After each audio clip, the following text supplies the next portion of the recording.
Good morning, my dear students. Welcome to e-learning class of Sacred Hearts. Today, in my 19th lecture, in your business studies turn, I am going to explain you some more topics of chapter 4, that is business services. In my previous lecture, I have completed topic banking. Now, from my next lecture, I am going to cover some topics of chapter 4, that is business services. Topic number 1 is insurance, meaning and definition, and number 2 principles of insurance. These two topics I am going to cover in this lecture. Now see, what is the meaning of insurance? Insurance is the second most function of business services. Business services are providing main functions to the trade. Number 1 banking, number 2 insurance, number 3 warehousing, number 4 transportation, number 5 communication, and many other services are provided by business to ensure trade. In business services, first topic trade banking, I have explained you in my previous lecture. Now I am going to explain you the second topic, that is insurance. Insurance, what is insurance? In every business there is a risk. Risk is a part and parcel of any business. Uncertainties are the main cause of business risk. Uncertainties are the main cause of business risk. Risk is the part and parcel of business. Means risk, business अगर आप start कर रहे हैं तो you have to bear risk. बिना risk के आप कोई भी बिजनेस को रन नहीं कर सकते हैं. The risk is for future uncertainty. We don't know in future what can be happen. हो सकता है हमें प्रॉफिट हो सकता है लॉस हो जाए, हो सकता है there are many other things due to which we are getting loss. To cover all these losses the businessman have to insure business so that many losses can be covered by the insurance company. So our businessmen may suffered losses. These losses are loss by theft, loss by fire, loss by death, and disabilities of human life. To cover all these losses, there is a service which is provided to cover the risk and minimize the losses caused by uncertainty. This service is known as insurance. Insurance is a service which covers the risk and minimize the losses caused by the uncertainty. Insurance वो service है जो आपकी business में जो भी losses होते हैं उनको मिनिमाइज़ करता है, और लॉसेस ड्यू टू अनसर्टेनिटी, जो भी लॉसेस हो रहे हैं आपके ड्यू टू अनसर्टेनिटी, उसको मिनिमाइज़ करने के लिए insurance is a most and foremost element of business services. ठीक है. Insurance is a contract between the insurer and insured, in which insurer agrees to make good the loss of insured on happening of an event in consideration of a regular payment called premium. Insurance में आपके ये agreement है between insurer and the insured, in which जो insurer है वो agree करता है to make good the loss of insured on happening of an event on consideration of a regular payment. और उसके बदले में जो है इंश्योर्ड जो है रेगुलर पेमेंट देता है इन द फॉर्म ऑफ प्रीमियम, और इंश्योरर ये इंश्योर करता है कि eight the time of loss the loss will be covered by the insurance company. I have taken two name, insurer and insured. दो नेम मैं ले रही हूँ बार बार कि इंश्योरर इंश्योर करता है और इंश्योर जो है इंश्योरेंस लेता है. और इसके बदले में वो रेगुलर पेमेंट देता है. तो what is this term? This agreement और contract is writing and is known as insurance policy. और ये जो कॉन्ट्रैक्ट होता है between the insurer and insure, it is in written. वो रिटन में होता है, और रिटन में होकर it is known as insurance policy. क्या कहलाता है वो? Insurance policy. Now see the basic terms which are used in insurance contract. These basic terms are number 1 insurer. मैंने अभी बोला था इंश्योरर लेता है, इंश्योर्ड उसको करता है. तो what is the meaning of insurer? Who is insurer? Insurer is the individual और firm known as insurance company which agree to compensate the loss of insured. Insurer एक इंडिविजुअल है या फर्म है जिसको हम इंश्योरेंस कंपनी कहते हैं, जो एग्री करता है to compensate the loss of insured के लॉस को कंपनसेट करने के लिए एग्री होता है. Number second term of insurance contract is insured. Who are insured? Insured is the individual or firm who get compensation of loss. Insured pays regular amount of premium. Insured वो person है या firm है जिसको compensation मिलता है उस loss का, और insured उसके बदले में regular amount of premium देता है.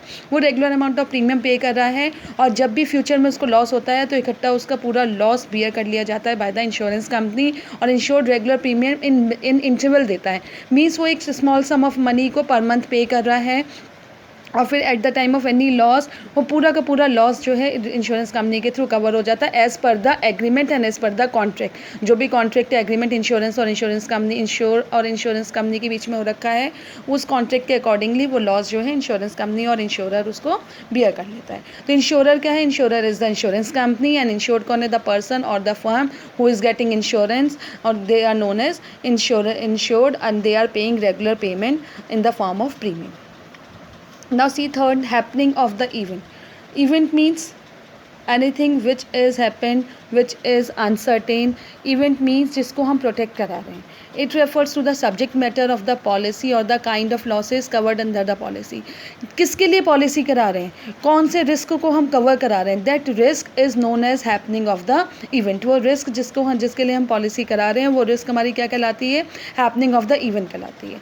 For example, in fire insurance the loss is compensated only if it is due to fire. For example, आपने fire insurance लिया. Fire insurance में आपका word as the name suggests fire insurance. It means all the losses which is due to fire will be covered in this fire insurance policy. ठीक है, तो it means जिसके लिए हम insurance करा रहे हैं, for example you have taken insurance for the losses due to fire, तो इट मीन्स जो happening of the event is loss due to fire. Is it clear? जिसके लिए हम इंश्योरेंस करा रहे हैं it is known as happening of the event. जिस भी हैपनिंग के लिए, जिस भी इवेंट के लिए, जिस भी कॉज के लिए हम इंश्योरेंस करा रहे हैं it is known as happening of the event. Now see, नम next term is premium. Premium is the fourth term of this insurance contract.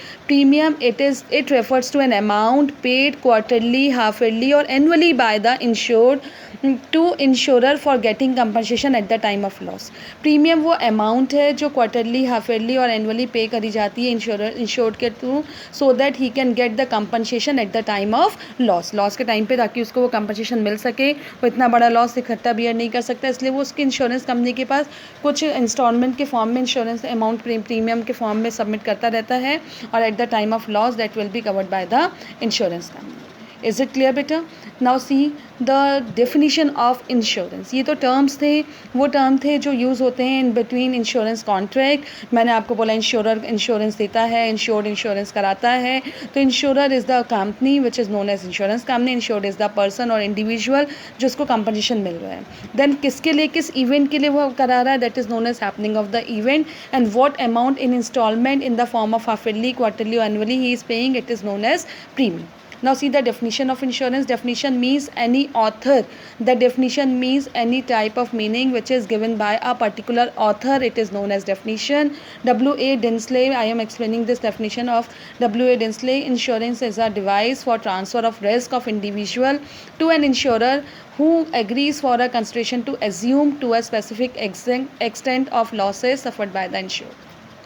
Insurance वो डिवाइस है, वो ट्रांसफ़र है, लॉस है जो एक इंडिविजुअल का ट्रांसफर हो जाता है to the insurer, so that at the time of any loss that insurer will compensate as per the agreement. But ये टोटली बिल्कुल ध्यान रखिए बेटा, it totally insurance totally depend on the agreement which is there in between insurer and the insured. उस agreement के basis पर, ये agreement अगर आपने 80% का कवर कराया है रिस्क, तो at the time of any loss 80% का पेमेंट ही आपको मिलेगा. Whatever is there in the contract that will be refunded at the time of by the insurance company at the time of any loss to the insured. Sorry. Now see the second most important topic of insurance service, that is principles of insurance service. Principles means what are the laws, rules and assumptions which has to be followed at the time of insurance contract. The basic principle of insurance are: number 1, principle of utmost good faith.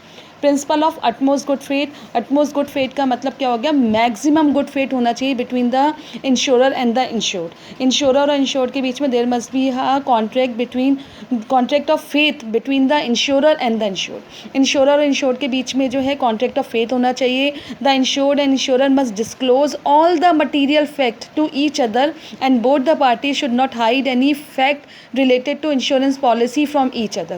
At the time of insurance, insurer and insured insured को सारे material fact related to insurance policy disclose करने चाहिए. Insurer को भी बताना चाहिए what are the terms and conditions of insurance policy, and insured को भी जिस चीज़ का वो इंश्योरेंस करा रहा है उससे रिलेटेड सारे मटेरियल फैक्ट को डिस्क्लोज करना चाहिए. उसको सारी टर्म्स एंड कंडीशन कॉन्ट्रैक्ट की इंश्योरर्स को भी मेंशन करनी चाहिए और इंश्योर्ड को भी अपना सारी चीज़ें डिस्क्लोज करना चाहिए. The disclosure of all the important fact bye both the parties decide the amount of premium. और ये जो डिस्क्लोजर होता है फैक्ट का, इसी के बेसिस पे अमाउंट ऑफ प्रीमियम डिसाइड होता है. Now see, if insured fail to provide material information, then the contract may be considered null and void at the discretion of the insurer.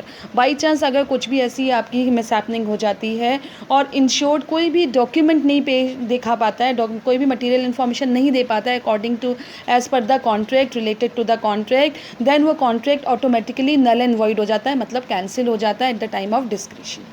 See, for example, if person is taken a life insurance policy, by hiding the fact that he is a heart patient, and later on if the insured dies of heart attack, then the insurance company can refuse to pay the compensation because the material fact was hidden by the insured. See, एक person है जिसने life insurance policy ले रखी है, उसको heart problem है, वो heart patient है, लेकिन उसने ये मटीरियल इन्फॉर्मेशन डिस्क्लोज नहीं करी है to the insurance company at the time of taking life insurance policy. उसने लाइफ इंश्योरेंस पॉलिसी लेते टाइम ये मटेरियल इन्फॉर्मेशन डिस्क्लोज नहीं करी थी कि वो हार्ट पेशेंट है, उसकी डेथ हो जाती है और डेथ भी ड्यू टू हार्ट अटैक होती है. Then insurance company can refuse to pay the compensation. Then insurance company कोई भी कंपनसेशन पे नहीं करेगी because at the time of contract insured ने ये मटेरियल इन्फॉर्मेशन हाइड करी हुई थी कि he is suffering from heart disease, he is suffering from heart disease ने ये इन्फॉर्मेशन डिस्क्लोज कर नहीं करी थी टू द इंश्योरेंस कंपनी, इसलिए life insurance policy null and void हो गई because the material information was hidden by that insured person at the time of insurance of life. Is it clear? तो now see the second one, that is principle of insurable interest. Number second principle is principle of insurable interest. According to this principle, the insured must have an insurable interest in the subject matter of insurance policy.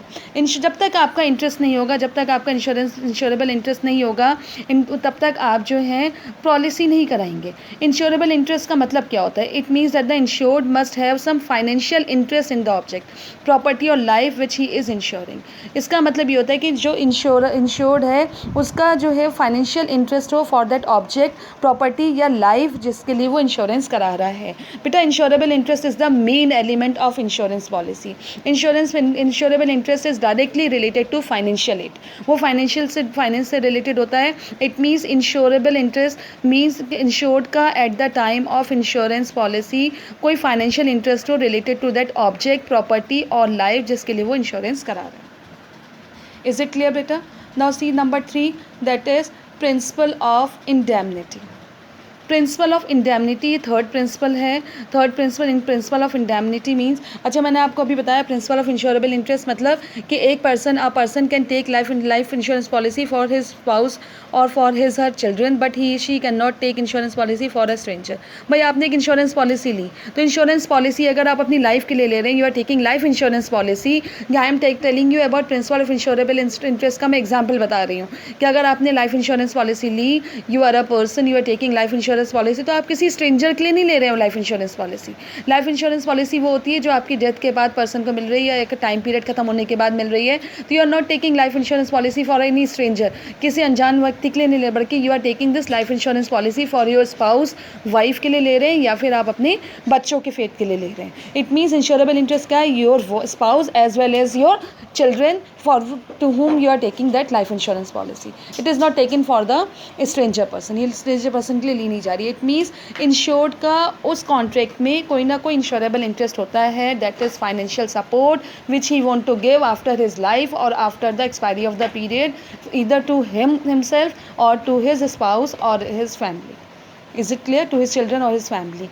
The insurable interest is necessary in the insurance contract. Now see number 3, principle of indemnity. Indemnity means, what is the meaning of the word indemnity? Indemnity is the guarantee which the insurer gives to insured with respect to compensation of loss. Indemnity वो guarantee है जो insurer देता है insured को with respect of compensation of loss. Loss से related जो guarantee insurer insured को दे रहा है, it is known as indemnity. All insurance contract of fire or marine insurance are contract of indemnity except life. All other insurance according to this principle, insurance is not a contract of making profit. Insurance जो है contract नहीं है making profit का, but the purpose of insurance is to bring back the insured in same financial position as he was before the loss. Insurance का मतलब ये नहीं है कि आपका एक कॉन्ट्रैक्ट प्रॉफिट के लिए कॉन्ट्रैक्ट नहीं होता है, बल्कि मेन पर्पस क्या होता है इंश्योरेंस का कि उस पर्सन को उस सेम फाइनेंशियल पोजीशन में लेकर आ जाए जैसा वो पहला था before the loss. Is it clear? तो indemnity is the guarantee which the insurer give to the insured respect of compensation of loss. तो इंडेमनिटी वो गारंटी है जो इंश्योरर देता है इंश्योर्ड को related to the compensation of loss. However life insurance is not covered under contract of indemnity. Indemnity insurance में life insurance cover नहीं होता है. इसलिए नहीं होता है क्योंकि हम लाइफ को वापस नहीं कर सकते हैं. आप इंश्योरेंस कंपनी कैसे वो गारंटी ले सकती है कि he will return the life of the person. तो life indemnity means principle of indemnity does not follow on life insurance policy. For example, a person issued stock for value of rupees 20 lakh. Our fire occurred and stock value of rupees 12 lakh was destroyed. देखो for example एक person है जिसने एक contract लिया है for the value of 20 lakh. उसकी goods की value क्या थी, स्टॉक की वैल्यू क्या थी, 20 लाख रुपीज़ थी. उसने 20 लाख के लिए वो ले लिया, उसने इंश्योरेंस ले लिया अपने गुड का. और एक फायर इंश्योरेंस था, इट वॉज फायर इंश्योरेंस. आग लग गई फायर की due to loss by fire. The stock of value rupees 12 lakh was destroyed. 12 lakh का स्टॉक डिस्ट्रॉयड हो गया. Insurance company will pay the value of loss which is rupees 12 lakh and not the value of policy. तो अगर 12 लाख का आपको loss हो रहा है तो इंश्योरेंस कंपनी 20 लाख वापस नहीं करेगी. तो insurance company will return only 12 lakh for that good which is insured under 20 lakh. ठीक है. और सेकंड केस ये भी है कि अगर इंश्योरेंस का अगर आपका लॉस 20 लाख को एक्सीड कर रहा है तो insurance company up to the limit of 20 lakh ही पे करेगी. रिमेनिंग आपको खुद बियर करना होगा. Is it clear? तो it is called indemnity. Indemnity means अगर आपको कैसे आपने कोई इंश्योरेंस पॉलिसी ले रखी है, it worth rupees 20 lakh for your stock और 12 लाख का अगर लॉस होता है तो 12 lakh will be easily paid by the insurance company to that insured person so that he will be bring back to him in that same financial position where he was earlier before the loss. Is it clear?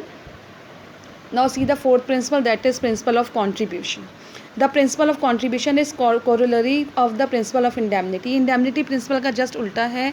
The principle, according to this principle, if a person has taken more than one insurance policy for the same subject matter, then all the insurers will contribute the amount of loss and compensate him for the actual amount of loss. देखो principle of contribution का मतलब क्या होता है. कभी कभी ऐसा भी होता है बेटा कि हमारे गुड की वैल्यू बहुत ज़्यादा होती है तो हम 2-3 इंश्योरेंस कंपनी से एक साथ ही एक ही गुड के लिए एक ही गुड्स के लिए हम ऑब्जेक्ट के लिए एक ही गुड के लिए हम इंश्योरेंस 2-3 कंपनी से करा लेते हैं. From more than one insurance policy हम ले लेते हैं for the same subject matter. तो उस समय if there is any loss then वो लॉस सारी इंश्योरेंस कंपनी मिल करके बियर करेंगी. और ये ऐसा नहीं है कि सिर्फ एक इंश्योरेंस कंपनी से हमने पेमेंट ले लिया पूरे के पूरे लॉस का, then we are applying for B insurance company, वो भी पूरा पेमेंट करे. देन सी हमने मान लो एक गुड के लिए 3 कंपनी से इंश्योरेंस कराया था तो हम तीनों कंपनी से उसका पैसा ले रहे हैं. ऐसा नहीं हो सकता है. The insured will get the money by the contribution of all the insurance company who did the insurance for the same object or same subject matter. See, for example, a person get his house insured against fire for rupees 1 lakh with insurer. किसी एक person ने अपने house को insure कराया था against fire for rupees 1 lakh with insurer A and for insurer A से उसने 1 लाख का इंश्योरेंस कराया अगेंस्ट फायर इंश्योरेंस लिया for his house. Insurer B से उसने जो रुपीज़ 50 लाख का 50,000 का लिया insurance. A loss of rupees 75,000 occurred. अब क्या हो गया उसके हाउस को लॉस हो गया, मतलब उस फायर इंश्योरेंस को फायर लॉस हो गया उसके हाउस को, दैट इज़ ऑफ 75,000. ठीक है. तो A is liable to pay rupees 50,000 and B is liable to pay rupees 25,000. तो अब ऐसा नहीं है कि ए से उसने इंश्योरेंस पॉलिसी 1 लाख के लिए, बी से उसने 50,000 के लिए, तो he will compensate from A also for rupees 1 lakh and B also for rupees 50,000. ऐसा नहीं है. या बल्कि आप दोनों मिलकर के ए एंड बी दोनों according to the as per the contract, इसका फॉर्मूला है जो मैंने अभी नीचे बता भी रखा है. एज़ पर द कॉन्ट्रैक्ट वो जो है इंश्योरेंस कंपनी से पेमेंट लेंगे. Means A will liable to pay rupees 50,000 and B is liable to pay rupees 75,000 तो 75,000 का लॉस कवर होगा by A and B both insurance company will cover the loss of rupees 1 lakh of rupees 75,000 due to loss by fire. The formula used to determine the compensation amount is sum assured with a particular insurer. Sum assured with the particular insurer into actual loss upon total sum assured. Compensation from A. मेरी बात समझ में आ रही है. Sum assured with a particular insurer, ये formula है जिसके through हम कंपनसेशन कैलकुलेट करते हैं. मैंने अभी आपको कहा कि ए इंश्योरेंस कंपनी जो है 50,000 का लॉस बियर करेगी, बी इंश्योरेंस कंपनी 25,000 का कैसे बियर करेगी. इसका फॉर्मूला है that is sum assured with a particular insurer. Means आपके 1 लाख का सम एश्योर्ड था, 1 lakh into that is actual loss. Actual loss कितने का हो गया 75,000 अपॉन टोटल सम एश्योर्ड कितना हो गया 1,50,000. 1 lakh from A company plus 50,000 from B company. इसको डिवाइड करा तो कंपनसेशन ऑफ ए रुपीज़ कितना आ गया 50,000 आ गया. सेम आप बी का भी निकाल सकते हैं कि बी से आपने इंश्योरेंस लिया था 50,000 का, 50,000 इंटू 75,000 अपॉन 1,50,000 तो बी का कंपनसेशन आ जाएगा दैट इज़ 25,000. तो इस तरीके से 50,000 प्लस 25,000 का इंश्योरेंस पे करेंगे by both the company. Is means it is called principle of contribution because if you are taking insurance from more than one company for the same subject matter, then at the time of loss both the companies from where you have taken insurance they will compensate together, contribute करेंगे amount को as per the contract और ये formula use करेंगे इन calculating the contract. I hope you all have understand what I explained you. Three more principles are there that I will explain you in my next lecture, and I hope you all have understand. Principle of insurance is the most important phenomena of insurance policy, insurance services. According to this principle, the insurance policy can be done between insurer and insured. I hope you all understand. The remaining principles I will explain you in my next lecture. Thank you beta. Have a nice day. Stay healthy. Stay safe. Thank you beta.